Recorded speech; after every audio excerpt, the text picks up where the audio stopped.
Добар ден на сите. До сегашниот тек на дискусијата само потврдува дека и добро што и меѓу себе разговараме и си ги споделуваме мислењата, затоа што се наоѓаме навистина во едно клучно време, кога и ние се преиспитуваме што е она што треба да го направиме, што е она што досега сме го направили, навистина кои се резултатите и што очекуваме од себе си и како граѓански активисти, и како представници на граѓански организации, политички партии и слично. Размислувајќи за она на што би се фокусирала денеска, секако следејќи ги инструкциите на Маријан да не ја дефинираме пак и пак состојбата во која што се наоѓаме, туку да понудиме предлози, имав еден момент кој себе си го нареков "Миле ми текна", или уште повеќе размислувајќи за предлогот ми личеше повеќе на она Баба Рада го откри природниот лек за лекување на ракот. А тоа е во суштина, ако ни треба ветрокас, ако ни треба патокас, ако ни треба некаков репер, или на некој од граѓаните ако му треба репер, мислам дека дури е многу едноставно. Да, какви промени сакаме и кон што треба да се движиме. Мислам дека треба да го следиме овој совет, а тоа е да правиме се што е спротивно од она што го прави оваа злосторнички здружена криминогена власт. И мислам дека маргината на грешка може да биде многу мала. Затоа што најголемиот дел од политиките кои што таа и чекорите кои што таа ги направи во суштина се спротивно на она што се залагања и на граѓанското слободно демократско општество. Така што она што го имаме како ситуација, сите добро го знаеме, државата е киднапирана, државата е заробена и во таа смисла ние сите размислуваме како да ја ослободиме државата, како да се ослободиме себе си. И затоа јас дел од нашите активности не би ги нарекла рушење на власт, туку рушење на еден режим, демонтирање на еден недемократски режим кој што сите нас не угнетува 10 години. На различни основи во сите области. И тоа е она во суштина со кој што сите како граѓани сме соочени.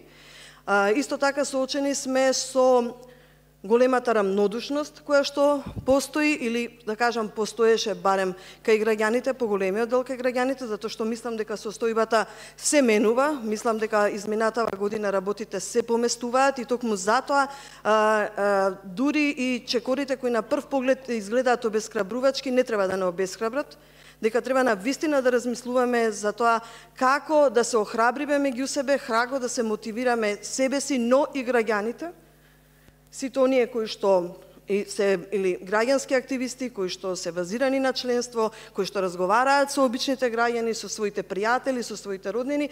Мислам дека не постои рецепта како можеме да го разбудиме граѓанството во нас, но мислам дека треба да ги користиме сите средства, од едукација до мотивација, до здружување, развивање на солидарноста. Видете, и ние сме жртви на еден образовен режим, па посебно и помладите генерации. Ние во чекор учиме. Размислуваме долгорочно, но мораме да размислуваме и да чекориме краткорочно, бидејќи ако сега ја испуштиме шансата, навистина тоа многу може да не чини цела една држава. Веќе државата е во критична фаза, не сакам да речам дека е во длабока кома, но мислам и убедена сум дека има спас. Во таа смисла би зборувала и за медиумите. Значи, медиумите по дефиниција се дел од граѓанското општество. Што тие заборавија, што се и како се, тоа е друга приказна, посебно оние кои што се под контрола на власта. И затоа мислам дека нашата улога во суштина во тој дел како граѓани е исто така голема, односно во ослободувањето на медиумите. Бидејќи медиумите мора, без разлика дали станува збор за јавен радиодифузен сервис или за приватни комерцијални медиуми, тие мора да го штитат и да го штитат јавниот интерес. Значи, мора да ја негуваат критичката свест. И ние како граѓани не смееме од тоа да се откажеме. Ние видовме кои се последиците на тоа што се откажавме и што почнавме пропагандата да ја пиеме како вест, како информација, а тоа беше лага и манипулација. Она што малку ме загрижува, морам да бидам искрена, е скорешна една средба со дел од амбасадорите, кои што дури вака имаше буквално една изјава: во последните неколку недели гледаме балансирано новинарство, но интервјуто на лидерот на опозицијата Зоран Заев во Сител телевизија, тука малку ни ги разниша нашите очекувања дека ќе имаме балансирано новинарство. Мислам, дајте да не се шегуваме. И дајте да бидеме сериозни и безкомпромисни во оваа приказна. Ние балансирано новинарство немаме. И тоа што беа тие неколку интервјуа само се покажуваат во суштина она што ние сите овде што сме критички настроени, кои што сме ја критикувале власта и помислиме различно, сме постојано шиканирани и на удар токму тие медиуми.